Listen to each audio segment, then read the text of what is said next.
Telugu Desam party నిర్వహించిన తొలి అడుగు కార్యక్రమం, సుపరిపాలన తొలి అడుగు కార్యక్రమం ఏదైతే ఉందో దాదాపుగా రాష్ట్ర వ్యాప్తంగా ఘనంగా నిర్వహించారు అనేది. కాకపోతే 13 నియోజకవర్గాల్లో మాత్రం తెలుగుదేశం పార్టీ ఇన్ఛార్జీలు అక్కడ సరిగ్గా వ్యవహరించలేదు. ఈ పథకం ఈ తొలి అడుగు కార్యక్రమం ఏదైతే ఉందో దీన్ని సరిగ్గా నిర్వహించలేదు అనేది నేరుగా తెలుగుదేశం పార్టీ చెబుతుంది. ఆ పార్టీకే అందిన నివేదిక. అంటే టీడీపీ ఈ 13 నియోజకవర్గాల్లో ఫెయిల్ అయ్యింది అనేది.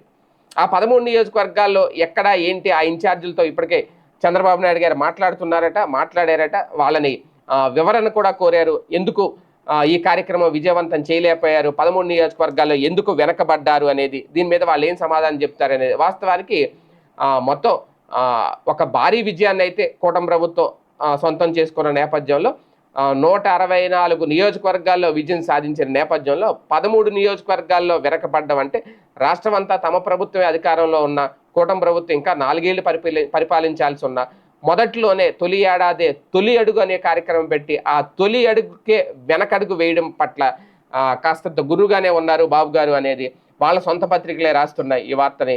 ఇప్పుడు ఆ 13 నియోజకవర్గాలకు సంబంధించి ఎలాంటి చర్యలు తీసుకుంటారు, వాళ్ళ మీద అక్కడ ఇన్ఛార్జీలు ఏమైనా మారుస్తారా ఏంటి అనేది ఇప్పుడు రేపు వేచి చూడాల్సిన అంశం.